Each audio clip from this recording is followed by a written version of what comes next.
Welcome, everybody. I'm very excited to welcome Fei-Fei Li today. And of course, judging by how packed this room is, Fei-Fei doesn't really need an introduction. And of course, if I actually were to introduce her by reading her bio, it would take a majority of today's time.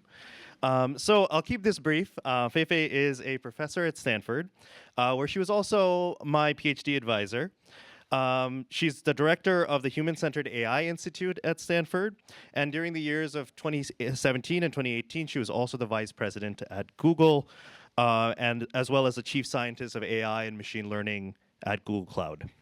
She, of course, has published hundreds of papers, and perhaps one of the ones that a lot of people know her for is ImageNet, which, as you all know, has ushered in the deep learning AI revolution that we're all in today. She also serves as a special advisor to the Secretary General of the United Nations and is also a member of the National AI Resource Task Force for the White House Office of Science and Technology. And recently, she also has published her book titled The Worlds I See, Curiosity, Exploration, and Discovery at the Dawn of AI. And I'm sure she'll be talking about parts of that book today. So with that, Fei-Fei, welcome to the University of Washington.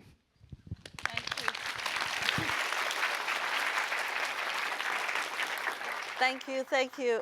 Well, it's quite an honor to be here. Actually, it's as a professor, one of the greatest joy and honor is to work with the best students and see how their career has grown. And so being invited by Ranjay and his colleagues is really very special. And I'm just loving all the energy I've seen throughout the day today.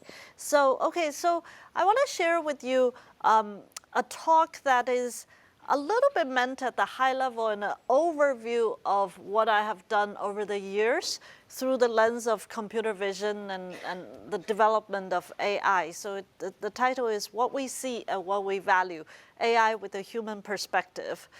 I'm going to take you back to history a little bit. And when I say history, I meant 540 million years ago. So 540 million years ago, what was that? Well, the Earth is a primordial soup, and it's all living things live in the water, and there aren't that many of them. They are just simple animals floating around. But something really strange happened in geologically a very short period of time, about 10 million years, is from fossil studies, scientists have found there's an explosion of the number of animal species around that time. So much that that period is called the Cambrian explosion, or some people call it the Big Bang of evolution. And so what happened? Why suddenly, when life was so chill and simple, not too many animals, why life went from that picture to an explosive number of animal species?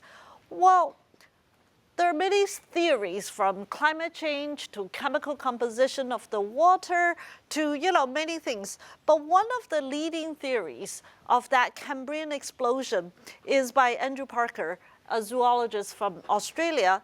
He conjectured that this speciation explosion is triggered by the sudden evolution of vision, which sets off an evolutionary arms race where animals either evolved or died.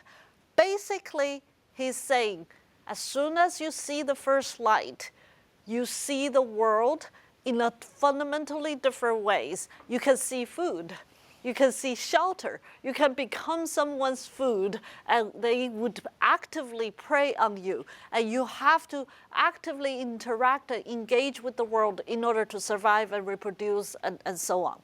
So from that point on, 540 million years to today, visual intelligence has become a cornerstone of the development and the evolution of nervous system, of animal intelligence, all the way to, of course, the most incredible visual machine we know in the universe, which is the human vision. And whether we're talking about people and many animals, we use vision to navigate the world, to live life, to communicate, to entertain ourselves, to socialize, to do so many things. Well, that was a very brief history of nature's vision. What about computer vision? the history of computer vision is a little shorter than evolution. Urban legend goes, around 60 years ago, 1966, I think, that there was one ambitious MIT professor who said, well, AI as a field has been born, and it looking like it's going well. I think we can just solve vision in the summer. In fact, we'll solve vision by using our summer workers, undergrads. And we'll just spend this one summer to create or construct a significant part of visual system. And this is not a frivolous conjecture. I actually sympathize with him because for humans, when you open your eyes, it feels so effortless to see. It feels like that as soon as you open your eyes, the whole world's information is in front of you. So it might be, turned out to be an underestimation of how hard it is to construct the visual system, but it was a heroic effort. They didn't solve vision in a summer, not even a tiny bit of vision, but 60 years later, vision today has become a very thriving field, both academically as well as in our technology world. I'm just showing you a couple of examples of where we are, right? We have visual applications everywhere. We're dreaming of self-driving cars, which hopefully will happen in our lifetime. We are using image classification or image recognition and so many image technologies for many things, from healthcare to just daily lives. And generative AI has brought a whole new wave of visual applications and breakthroughs. So the rest of the talk is organized to answer this question: where have we come from and where are we heading to? And I want to share with you 3 major theses of the work that I have been doing in my career in recent few years, and just to share with you what I think. Let's begin with building AI to see what humans see. Why do we do that? Because humans are really good at seeing. This is a 1970s cognitive science experiment to show you how good humans are. Every frame is refreshed at 10 hertz, 100 milliseconds of presentation. If I ask you as audience, I assume, given how young you are, you're not even born then, you've never seen this video, nod your head when you see one frame that has a person in it. You all see it. Yeah, okay.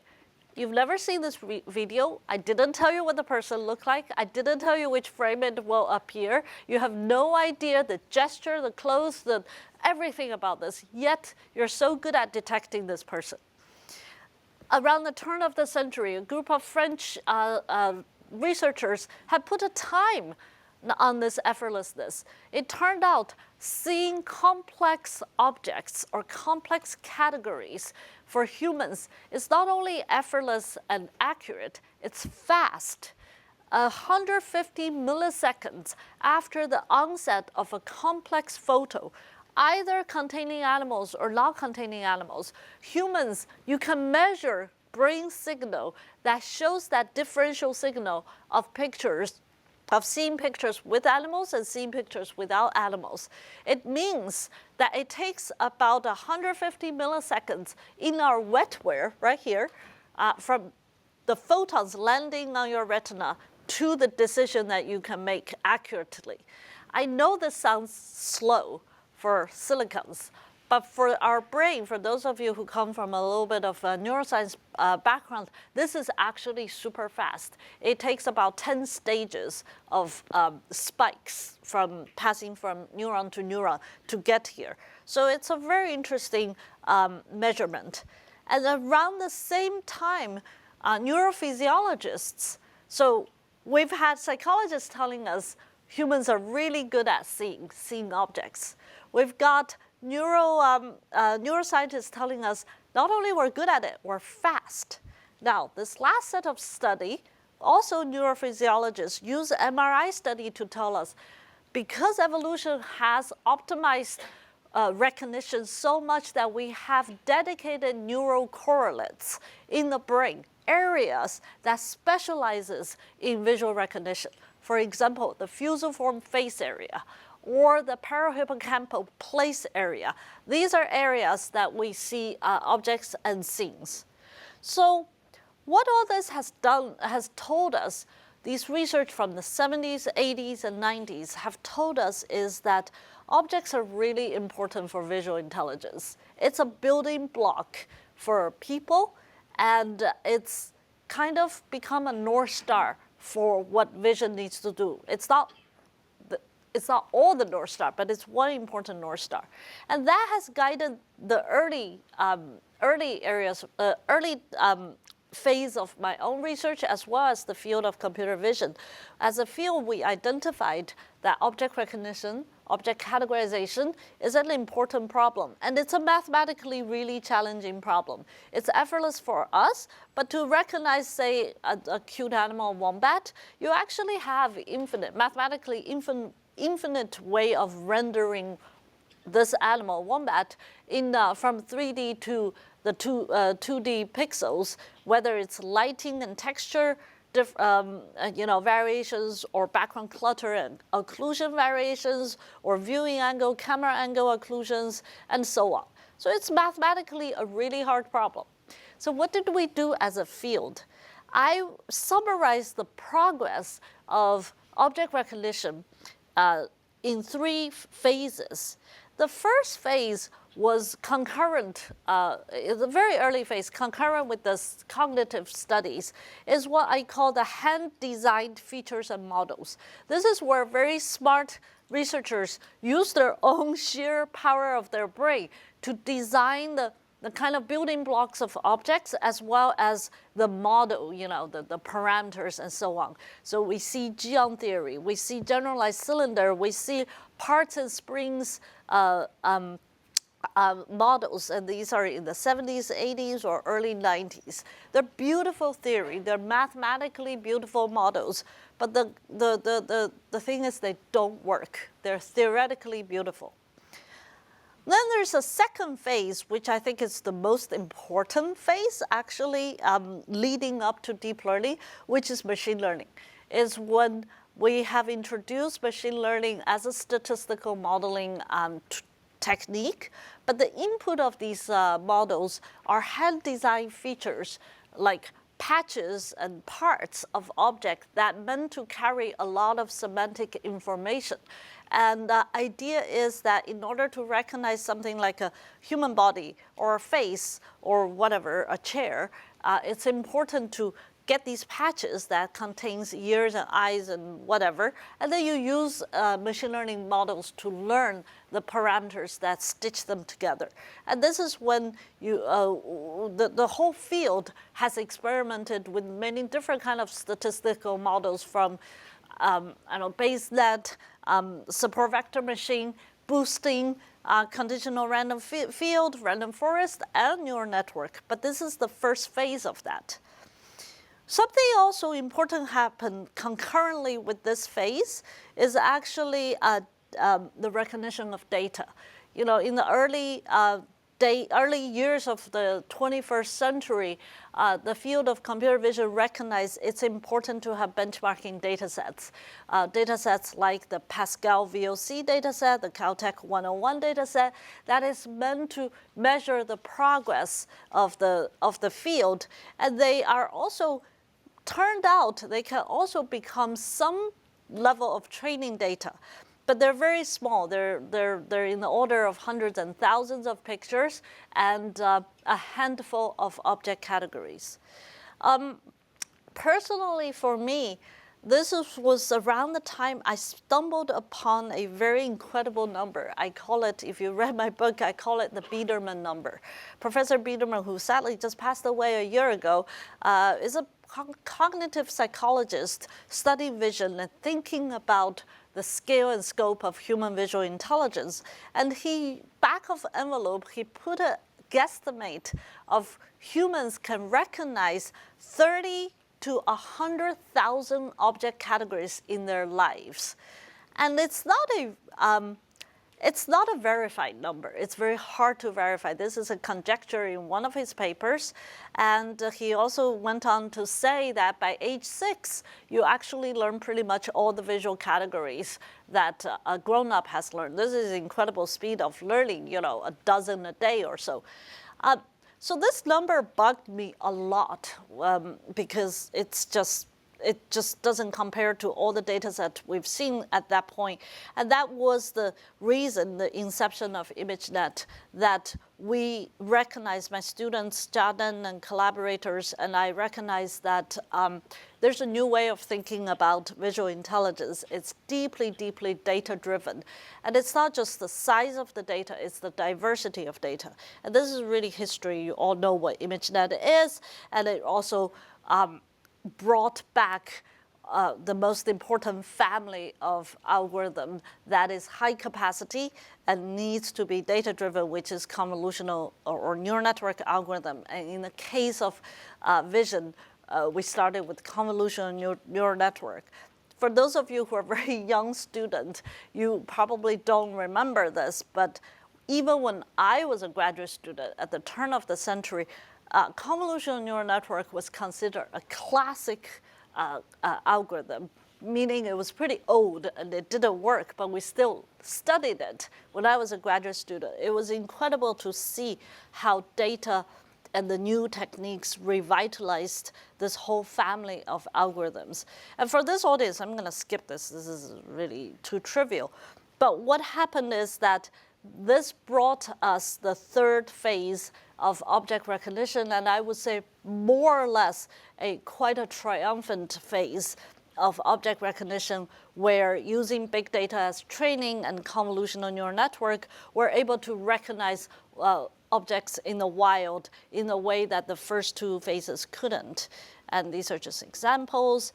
And of course, the most incredible moment, even for myself, who was behind ImageNet, was 2012 when Professor Jeff Hinton and his students, very famous students, have written this defining paper as the beginning of the deep learning revolution. And ever since then, vision as a field and ImageNet as a data set has really been driven a lot of the algorithm advances in the pre-transformer era of deep learning, and to, very proudly as a field, even work like ResNet were the precursors of many of the attention is all you need papers. So vision as a field has contributed a lot to deep learning evolution. Okay, so let me fast forward. As researchers, after ImageNet, we were thinking about what is beyond object recognition, and this is really Ranjay's thesis work, is that the world is not just defined by object identities. If it were, these two pictures both contain a person and a llama would mean the same thing, but they don't.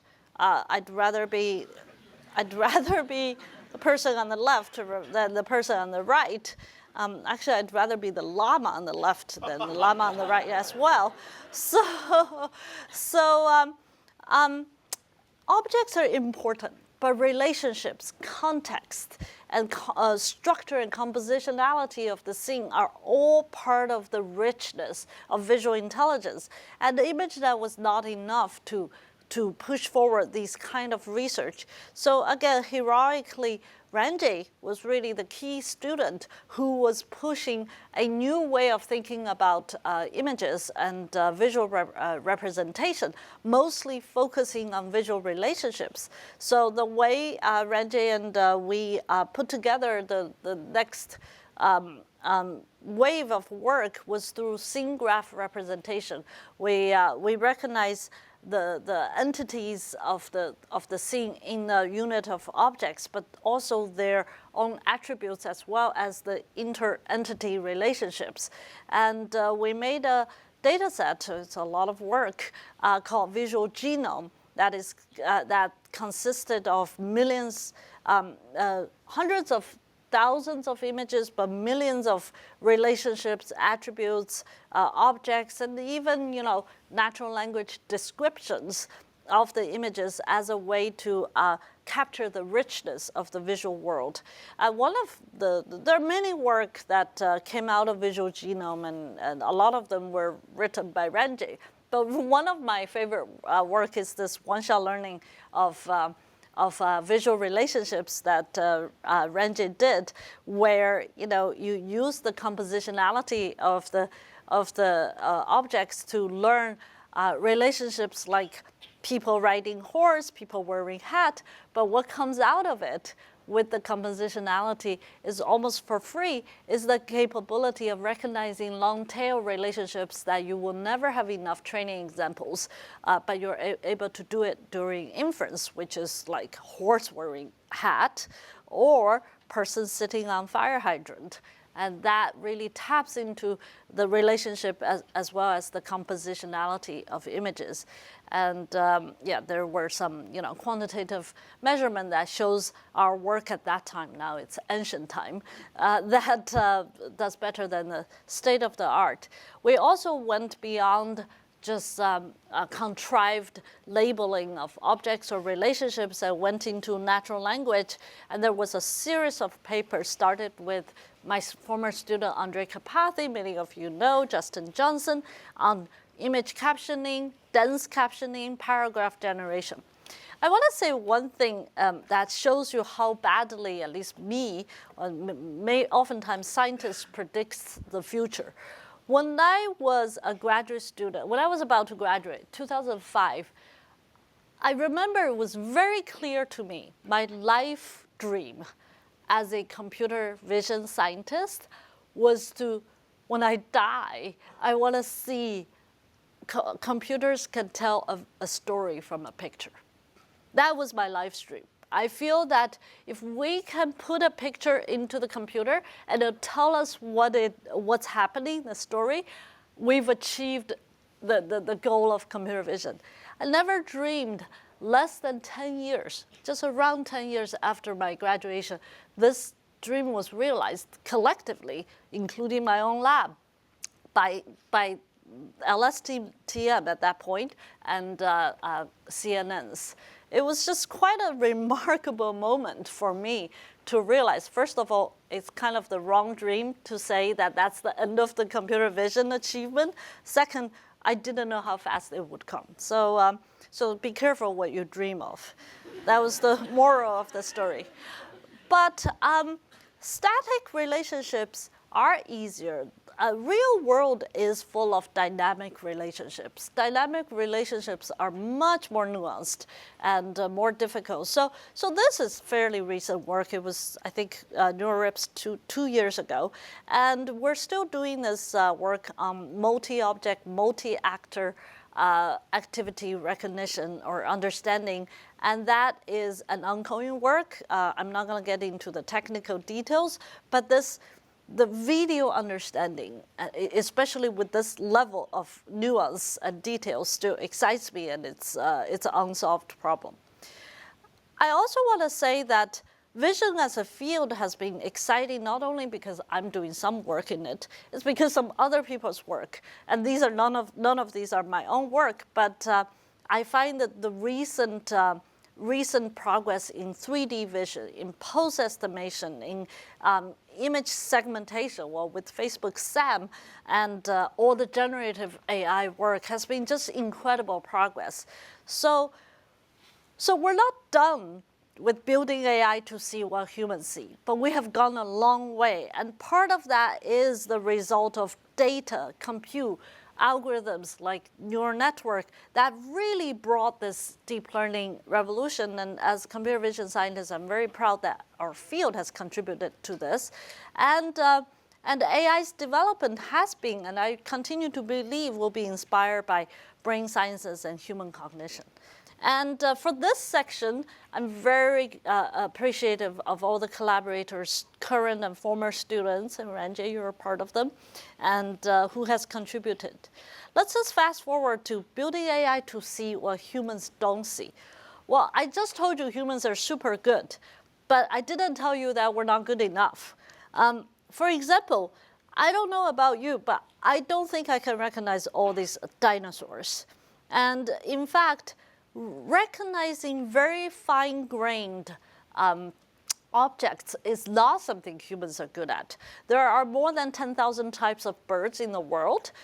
We put together, or we got our hands on a data set of 4,000 types of birds, and humans typically fail miserably in recognizing in all species of birds. And this is an area called fine-grained object categorization. And in fact, it's quite exciting to think about computers at this point can go beyond human ability to train detectors, object detectors that can do much finer grain understanding of objects beyond humans. And one of the application paper we did, which I find very fascinating, is a fine-grained car recognition. We downloaded 3,000 types of cars separated by make, model, year that's ever built by 1970s, starting 1970s. We stopped before Tesla was popular. So people always ask me this question, where's Tesla? We don't have Tesla. And after we trained a fine-grained object detector for thousands of cars, 3,000 of cars, we downloaded street view pictures of 100 American cities, most populated cities, 2 per state. And we also correlated this with all the census data that came out of 2010. And it's incredible to see the world through vision as a lens. The correlation between car detection and human society is stunning, including income, including education level, including voting patterns. We have a long paper that has dozens and dozens of these correlations. So I just want to show you that even though we don't see it with our individual eyes, but computers can help us see our world, see our society through these kind of lens in ways that humans can't. Okay. To drive home this idea that humans are not that good, even though 10 minutes ago I told you you're so good, is this visual illusion called Stroop test. Try to read out to yourself the color of the word, not the word itself. And try to go like left to right and top to bottom as fast as possible. It's really hard, right? I have to do red, orange, green, blah, blah, blah. That's a fun visual illusion. This one, some of you probably have seen. These are 2 alternating pictures. They look like the same, but there's one big chunk that's different. Can you tell? Raise your hand if you can. It's an IQ test. Okay. So all the faculty were thinking, oh no, I didn't raise my hand. Okay, so it's the engine. Okay, so it's a huge chunk. This has landed on your retina, and you completely missed it. Okay, good job. It's not that funny if it's in the real world when it's a high-stake situation, whether you're passing through airport security or doing surgeries. So actually not seeing can have dire consequences. Medical error is the 3rd leading cause of American patients' deaths annually. And in surgery rooms, accounting for all the instruments and gauzes and all that is actually a critical task. If something is missing, on average, a surgery will stop for more than 1 hour so that the nurses and doctors have to identify where the thing is and think about all the life risk to the patient. And what do we do today? We use hand and count. And imagine if we can use computer vision to automatically assist our doctors and nurses to account for small instruments in a surgical setting. That would be very helpful. And this is an ongoing collaboration between my lab's healthcare team and Stanford Hospital surgery department. This is a demo of accounting for these gauzes during a surgical scenario. And this would, if this become mature technology, I really hope this would have really good application for these kind of uses. Okay, sometimes seeing is not just attention. Every example I just showed you, there seemed to be an attentional deficit. But sometimes seeing is more profound, or not seeing is more profound. This is my really favorite visual illusion since I was a graduate student, made by Ted Edison at MIT. And I'm just showing you the answer. This checkerboard illusion, if you look at the top graph, checkerboard A and B, no matter what I tell you, they look like different gray scales, right? I mean, how could they on Earth have the same grayscale? But if I added this, you see that they're the same grayscale. So this is a visual illusion. Even if you know the answer, it's hard to not be tricked by your eyes. For those of you who are old enough, who do you see here? Clinton and Gore, right? Is it? Is it Clinton and Gore? So it turned out they're Clinton and Clinton. And it's a copy of Clinton's face in Gore's hair, and in a context that it is very primed for all of us to see them as Clinton and Gore. So being primed is a fundamental thing of human bias. And in computer vision, we have also inherited, if we're not careful, computer vision has inherited human bias, especially through data sets, right? So Joy Bulawini used to be at MIT, had written this beautiful poem that exposes the bias of computer vision. So I'm not nearly as a leading expert as Joy and many other people are, but it's important to point out that not seeing has consequences, and we need to work really hard to combat these biases that creep into computer vision and AI systems. And these are just really examples of hundreds and hundreds of thousands of papers and work people are doing in combating biases. Now, on the flip side, sometimes not seeing is a must, and seeing too much is also really bad. This brings us to the value of privacy. And my lab has been actually doing quite a bit in the context of healthcare, but quite a bit of privacy computing in the past few years in terms of how we can protect human dignity, human identity in computer vision context. One of my favorite work is not led by me, is by Juan Carlos Nieblas, that combines both hardware and software to try to protect human privacy while still recognizing human behaviors that are important. The idea is the following. If you want to look at what humans do, right? You take a camera, you shoot a video, and you analyze, and in this case, a baby is pushing a box. What if you don't want to reveal this kid? What if you don't want to reveal the environment?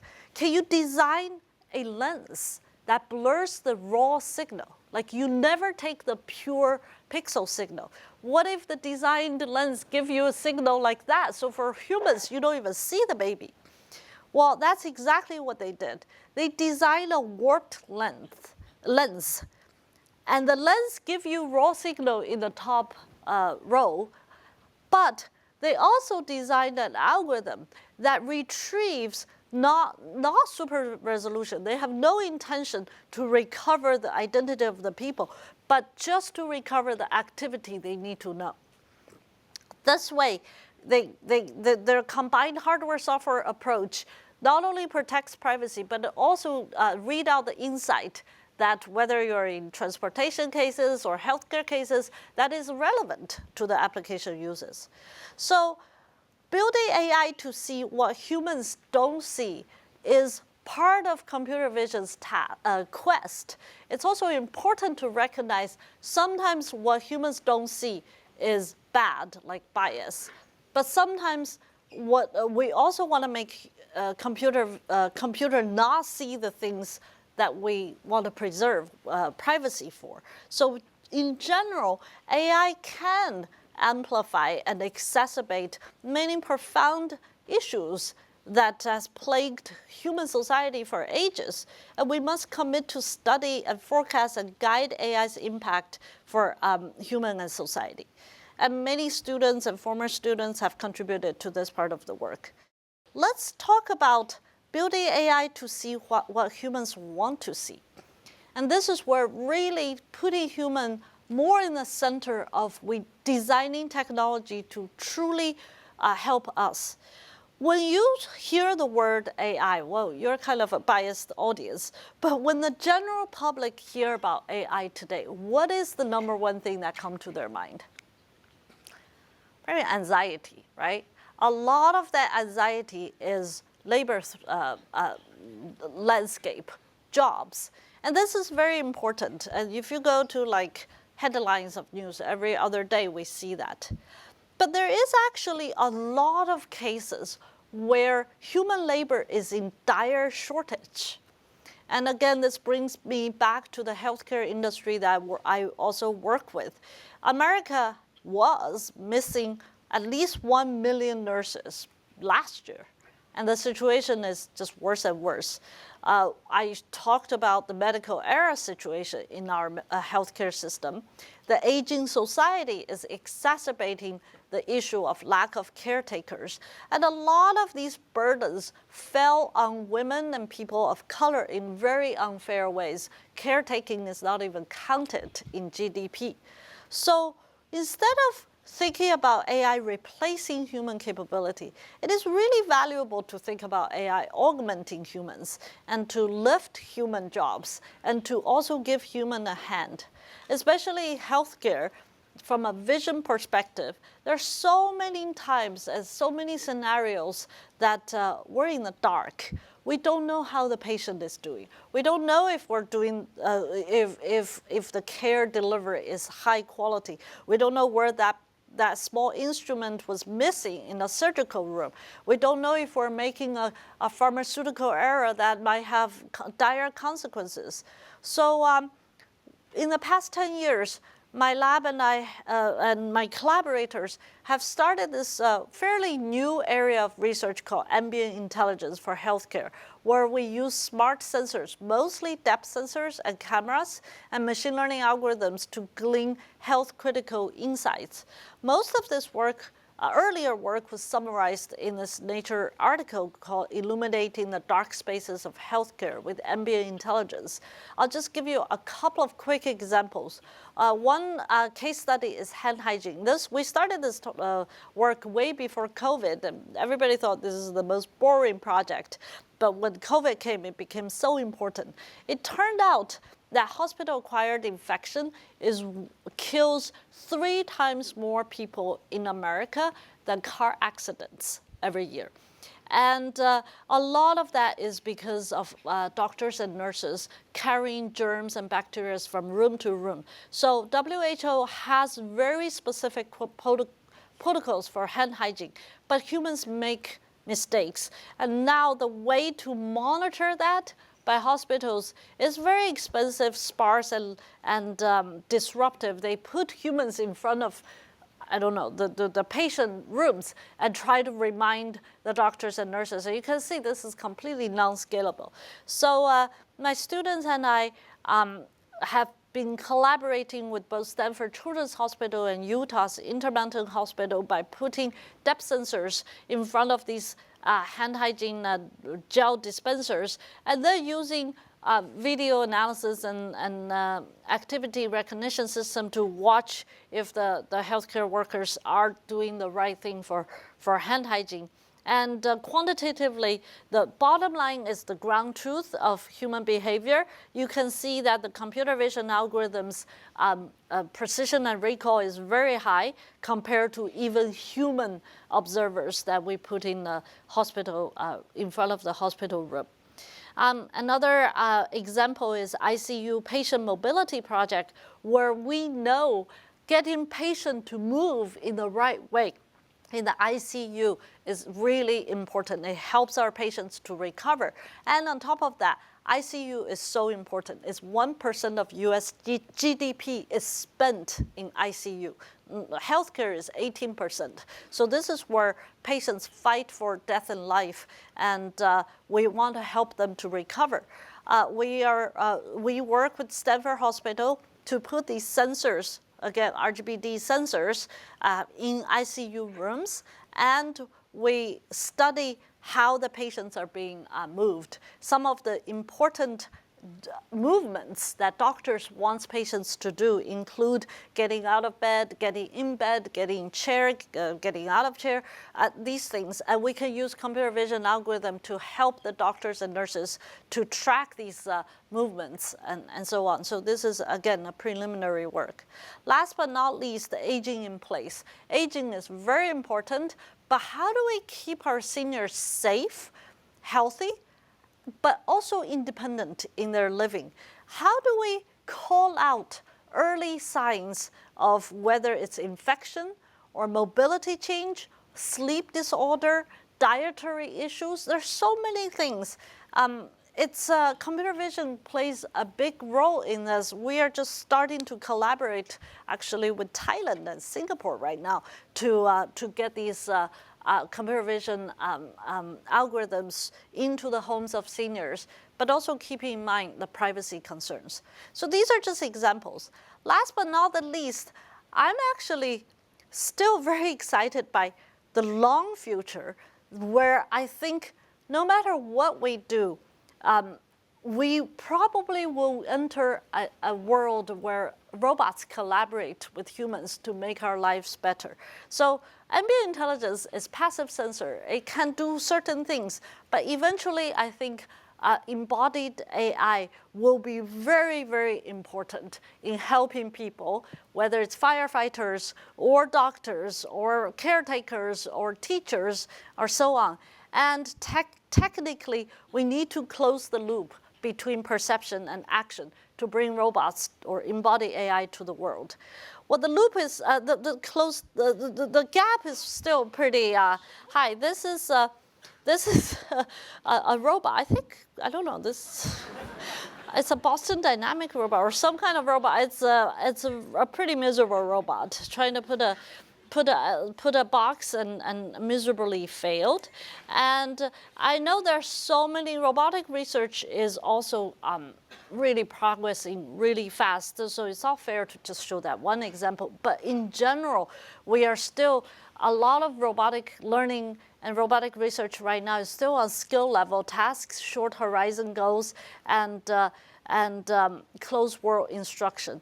I want to share with you one work that at least was attempted towards robotic learning to open world instruction. It's still not fully closing all the gap, and I don't claim to do so, but at least we're working on one dimension, and that is, some of you know our work, Vox Poser, just released half a year ago, where we look at a typical robotic task, such as open the door or whatever, a robotic task in the wild. And the idea in today's robotic learning is you give a task and you try to give a training set, and then you try to train an action model, and then you test it. And but the problem is, how do you generalize? How do you hope for in the wild generalization? And how do you hope that instruction can be open world? And here's the result of the focus of this work is motion planning in the wild, or using open vocabulary. And the idea is to actually borrow from large language models. From large language model to compose the task, and from also a visual language model to identify the goal and also the obstacles, and then use a code-generated 3D value map to guide, to do motion planning. And I'm not going to get into this, but quickly, so once you have the robot takes an instruction, open the top drawer, you use LLM to compose the instruction, and because the LLM helps you to identify the objects as well as the actions, you can go use a VLM, visual language model, to identify the objects that you need in the world. Every time you do that, you're starting to update a planning map, and then it helps to. In this case, you identify the drawer, the map sets some values, and it focuses on the drawer. And if you give it additional instruction of watch out for the vase, and it goes back to LLM, and goes back to VLM, and it identifies the vase, and then it identifies the planning the planning path with the obstacle, and updates the value map, and recompute the motion map, and do it recursively till it has more optimized this. So this is the example we see of in simulation in real world, and there are several examples of doing this for articulated objects, deformable manipulations, as well as just everyday manipulation tasks. Okay, in the last 3 minutes, let me just share with you one more project, then we're done. Is that even with Vox Poser, which I just showed you, and many other projects in my lab, I always feel in the back of my mind that compared to where I come from, which is the visual world, is these are very small scale data. Very small scale anecdotal experimental setup.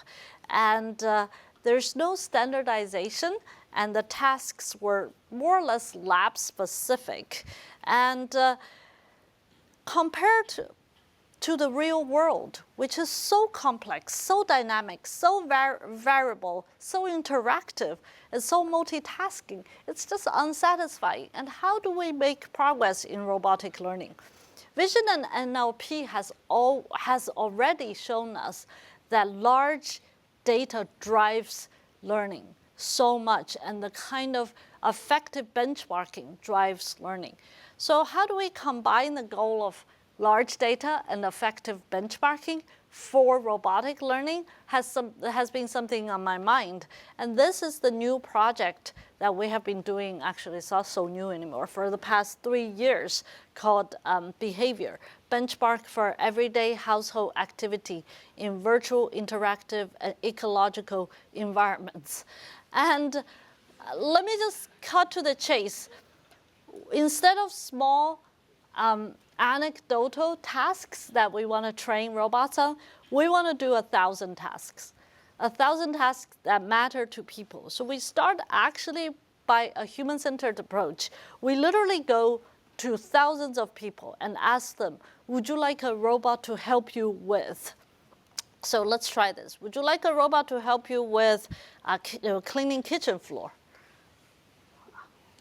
Yeah, sort of, mostly, okay. Shoveling snow, yeah. Folding laundry, yeah, okay. Cooking breakfast. Okay, I don't know, I get mixture, Yejin wants everything. I get mixed review. Okay, this one, opening Christmas gifts. Right, yeah, exactly, okay, I'm glad you're not a robot, Yejin. So we actually took this human-centered approach. We went to the government data of American and other countries' humans' daily activities. We go to crowdsourcing platform like Amazon Mechanical Turk. We ask people what they want robots to do, and we rank thousands of tasks. And then we look at what people want help with and what people don't want help with. It turned out cleaning, all kinds of cleaning, people hate. But opening Christmas gift or buying a ring or mixed baby cereals is actually really important for humans. We don't want robots' help. So we took the top 1,000 tasks that people want robots' help and put together the list for behavior dataset. And then we actually scanned 50 real-world environments across 8 different scenes, like apartments, restaurants, grocery stores, offices, and so on. And this compared to one of my favorite work from UW, Objectverse, is very small, but we got thousands and thousands of object assets. And we created a simulation environment. Okay, all right. I want to actually give credits to a lot of good work that came out of UW and many other places. So robotic simulation is actually a very interesting area of research, and excellent work like AI to Thor, Habitat Sapien has been also making a lot of contribution. We collaborated with NVIDIA, especially the Omniverse group, to try to focus on creating a realistic simulation environment for robotic learning that has the good physics, like thermal, transitional, lighting, and all that, good perception, which we did some user studies to show that we have very good perceptual experience, and also just interactions. And I'm not going to get into all the details. We did some comparison and show the strength of this behavior environment for training 1,000 robotic tasks. And right now we are working on a whole bunch of work that is involving benchmarking robotic learning, multisensory robotics, and even economic studies on the impact of robots for household robots. Okay, I actually want to say one thing I'm not showing here is that we are actually doing brain robotic interfacing using behavior environment to use EEG to drive robotic arms to show the brain-robot interface. And that was just published this quarter, so I didn't include this slide. So it's a lot of, behavior is becoming a very rich research environment for our, hopefully for our community, but at least for our labs robotic work. And of course, the goal is one day we'll close the gap between robotics and collaborative robots, home robots that can help people. And this part of the research is really trying to identify problems, whether it's healthcare or embodied AI, where we want to build the AI to see and also to do what humans wanted to, whether it's helping patients or helping elderlies. And I think that's the key emphasis is really augmentation. And a lot of collaborators have participated in this part of the work. This really summarizes the 3 phases of our work, or 3 different type of our work. And all of this have cumulated to what I would call a human-centered AI approach, where we recognize it's so important to develop AI with a concern for human impact. It's so important to focus AI to augment and enhance humans. And it's actually intellectually still important to be inspired by human intelligence and cognitive sciences and neurosciences. And that was really the foundation of Stanford's Human-Centered AI Institute that I co-founded and launched 5 years ago with faculty from English, medicine, economics, linguistics, philosophy, political science, law school, and all that. And HAI has been around for 5 years now, almost. We do work from digital economy to Center for Research for Foundation Models, where at the some of our workers like Percy, Chris, you guys all know them, are at the forefront of benchmarking and evaluating today's LLMs. And we also work with faculty like Michael Bernstein, some of you know him very well, on creating ethics and society review process for AI research.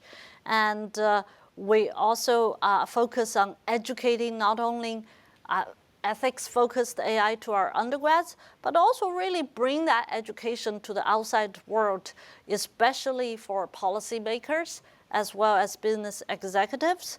And we directly engage with the national policy, Congress and Senate and White House to advocate for public sector AI investment, especially right now.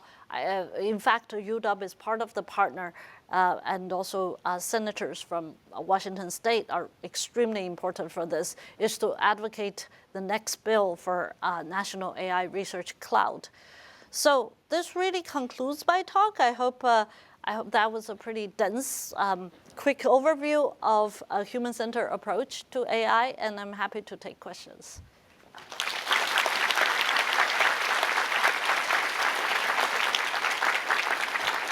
One more slide. We have time for maybe 2 questions. What do you think the most interesting breakthrough in the next 5 or 10 years in this field will be? The question is, what do I think the most interesting breakthrough in the next 5 or 10 years? I just told you in the book, in the talk, I'm so bad at predicting. So I think there are 2 things that does excite me. One is really just deepening AI's impact to so many applications in the world. It's not necessarily yet another transformer or anything. It's just that we have gotten to a point, this technology has so much power and capability, we can use this to do scientific discovery, to make, education more personalized, to help healthcare, to map out the biodiversity of our globe. So I think that deepening and widening of AI application, or from an academic point of view, that deepening and widening of interdisciplinary AI is one thing that really excites me for the next 5 to 10 years. On the technology side, I'm totally biased. I think computer vision is due for another revolution. We're at the cusp of it. There's just so much that is converging, and I'm really excited to see the next wave of vision breakthroughs. Go ahead. So large language models have been impressive because of what they have been able to do with semantic understanding. What do you think the frontier for image computer vision is in that respect? Yeah, this is a very good question. The question is, large language model is really encoding semantics so well. What's the frontier of image? So let me just say something. First of all, the world is fundamentally very rich. It's language. Don't yell at me. I still think language is a lossy compression of the world. It is very rich. It goes beyond just describing the world. It goes into reasoning, abstraction, creativity, intention, and all this. But much of it, language is symbolic, is a compression, whereas the world itself in 3D and 4D is very, very rich. And I think there needs to be a model. The world deserves a model. Not just language deserves a model. There needs to be a new wave of technology that really fundamentally understand the structure of the world. Okay, we have time for one more. Go ahead.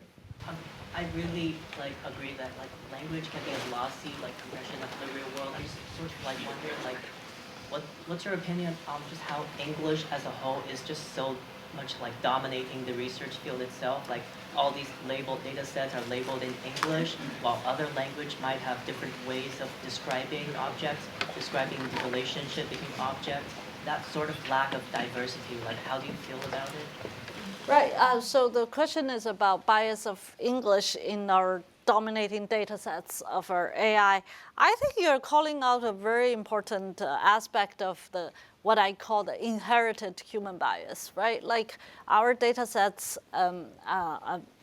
inherits that kind of bias. I do want to say one thing. This is not meant for defense. It's a fun fact that when we were constructing ImageNet, because ImageNet was, George Miller made this lexicon taxonomy in many languages. It was so nice and easy to map the scene sets of English ImageNet to French, Italian, Spanish, Portuguese. I think there are also Asian languages we used. And so even though ImageNet seem English to you, the data all come from all languages. We could get our license, hands on the license. But that doesn't really solve the problem you're saying. I think you're right. I mean, we have to be really mindful. Even in the behavior data set, when we're looking at human daily activities, we started with the US government data, and we realized we're very biased. First of all, you realize you're biased because there's so much TV watching in the data. And then we actually went to Europe, but that does not include the global south, so we're definitely still very biased. Okay, I think that's all the time we have. Let's thank Fei-Fei.